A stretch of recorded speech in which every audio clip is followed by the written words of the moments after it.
Dans ce dernier chapitre, regardons comment fonctionne le système immunitaire adaptatif, qui est la troisième ligne de défense, les forces spéciales de notre système immunitaire. Ce chapitre s'organise en 5 parties. La toute première que nous verrons maintenant, le non-soi, le soi et la réponse immunitaire. Puis dans une seconde partie, nous traiterons les cellules du système immunitaire adaptatif ou acquis. Puis la réponse immunitaire humorale impliquant des anticorps, suivi des soins liés à l'immunité humorale, dont les vaccins, et enfin la réponse immunitaire à médiation cellulaire. Commençons donc par ce rappel sur le non-soi, le soi et la réponse immunitaire. En parlant tout d'abord des antigènes, le non-soi, le CMH, le complexe CMH qui définit le soi, et les caractéristiques du système immunitaire adaptatif que l'on appelle aussi acquis. Les molécules du non-soi agissant comme antigènes sont des molécules portées par des agents pathogènes en général, sauf quand il y a erreur, nous le verrons plus tard. Les deux classes majeures d'agents pathogènes sont les bactéries et les virus. Les bactéries sont des cellules prokaryotes, ce qui signifie qu'elles ne possèdent pas de vrais organites, ni noyaux, ni mitochondries, ni autre chose. Leur ADN, que vous voyez ici, flotte dans leur cytoplasme. C'est l'opposé de nos cellules qui sont des cellules eucaryotes possédant donc des organites. Les bactéries sont entourées d'une capsule, elle-même englobant la paroi bactérienne, elle-même englobant la membrane cytoplasmique. Il y a un grand nombre de molécules présentes sur la capsule, ce qui explique que le système immunitaire a sélectionné ces molécules comme antigènes. Pour rappel, les bactéries sont aussi capables de produire des molécules toxiques, des toxines, qui elles aussi peuvent être reconnues par le système immunitaire. Notre corps contient un grand nombre de bactéries dans ce que considère le corps comme l'extérieur du corps, la peau, le vagin, mais aussi l'entièreté du tube digestif. Ces bactéries peuvent être des auxiliaires très utiles au corps, elles font donc partie du microbiote. Certaines bactéries sont toutefois pathogènes et sont capables de passer de ces zones extérieures du corps à l'intérieur du corps. Lorsque ces bactéries se répandent dans le sang, on parle de septicémie, qui est une infection générale du corps. Si le système immunitaire se laisse déborder par l'infection bactérienne, celles-ci se répandent dans des organes essentiels et induisent leur défaillance. Les virus, qui sont la deuxième classe majeure de pathogènes, ne sont pas à proprement parler vivants, car ceux-ci ne sont pas capables de se reproduire seuls. Ils ont besoin d'une cellule pour leur réplication. Un virus a une organisation particulièrement simple. Il est composé d'une capside contenant du matériel génétique sous forme d'ADN ou d'ARN. Pour rappel, le VIH est transmissible par le sang, notamment lors de transfusions sanguines ou d'injections avec des aiguilles non stérilisées, mais aussi par des contacts sexuels. Le VIH, virus responsable du sida, est un rétrovirus à ARN, c'est-à-dire que son matériel génétique est porté par un double brin d'ARN.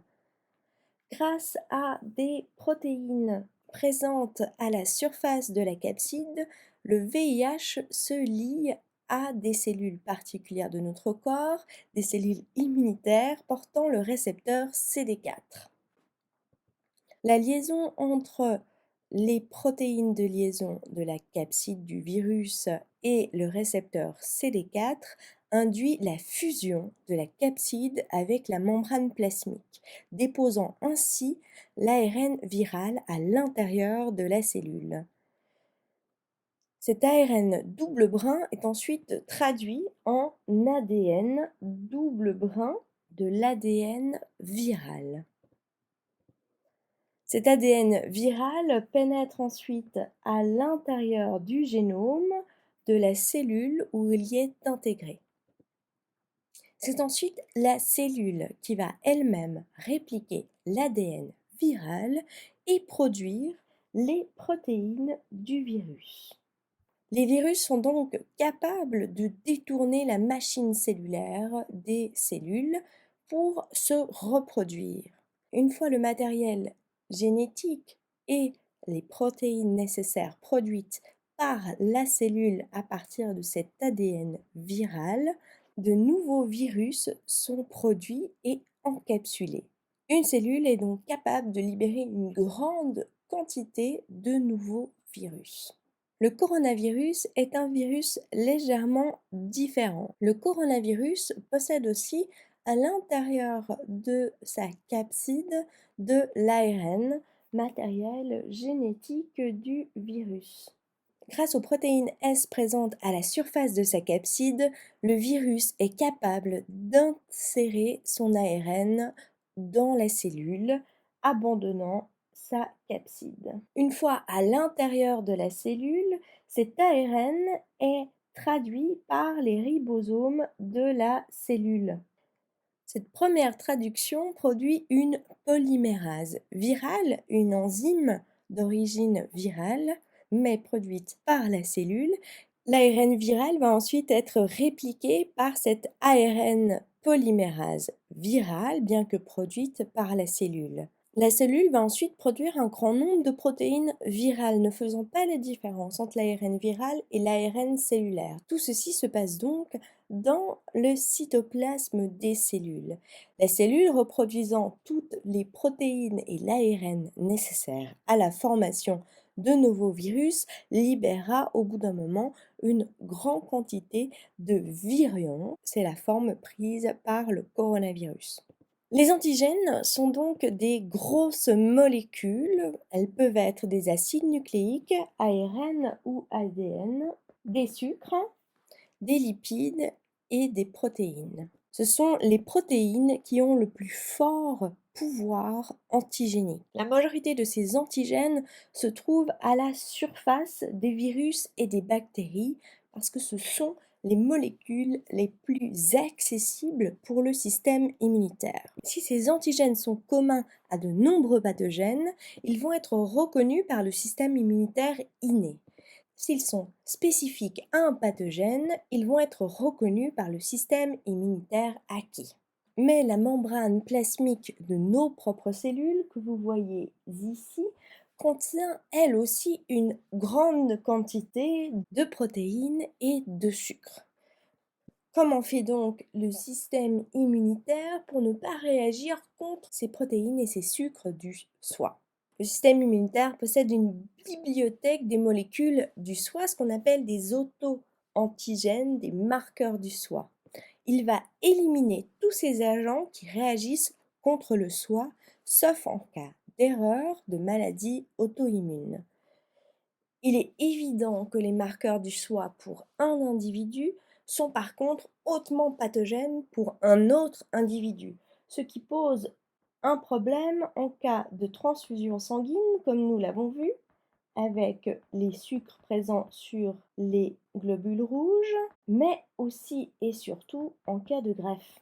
En temps normal, les petites molécules ne peuvent pas déclencher le système immunitaire, petites molécules qu'on appelle aptènes.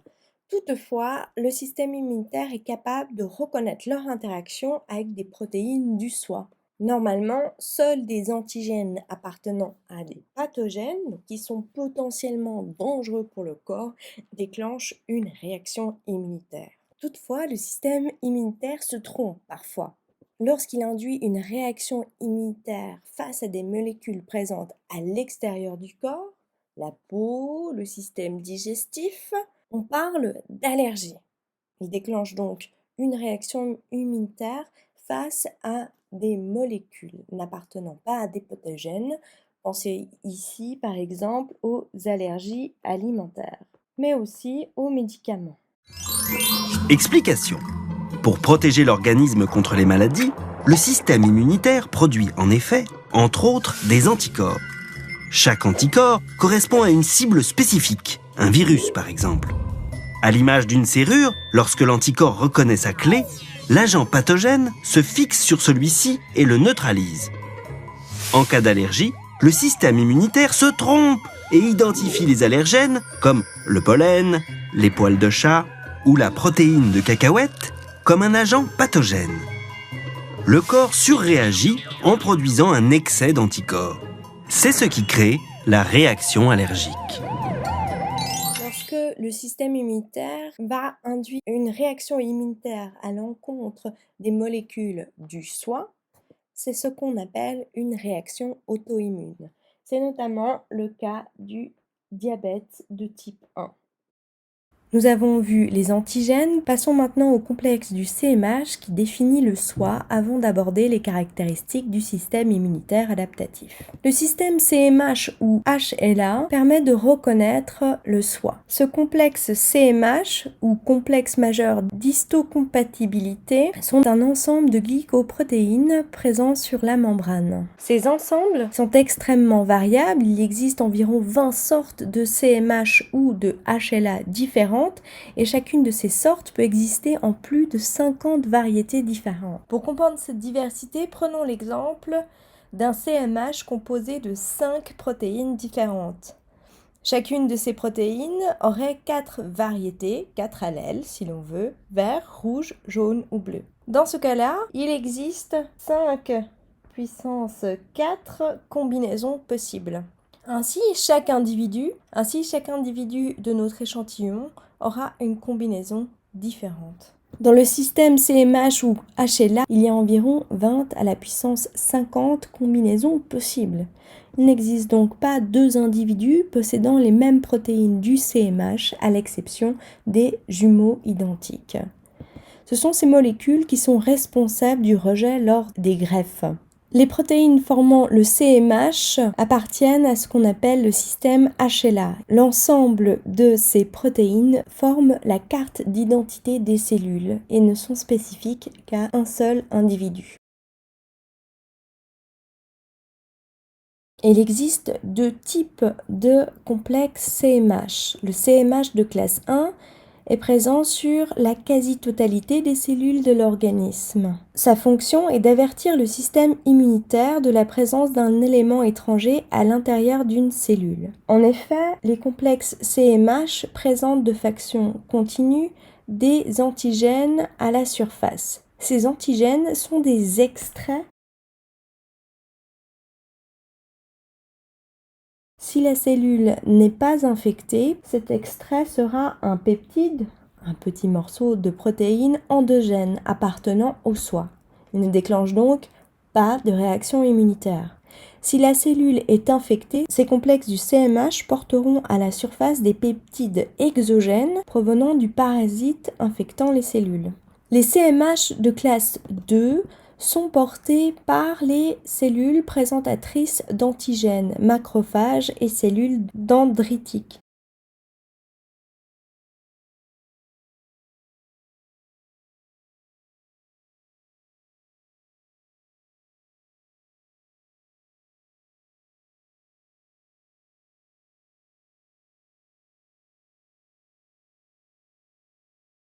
Le système immunitaire acquis ou adaptatif représente la 3e ligne de défense. Il a différentes caractéristiques. Tout d'abord, il est spécifique à un antigène, cet antigène pouvant même être spécifique à une souche et non une espèce.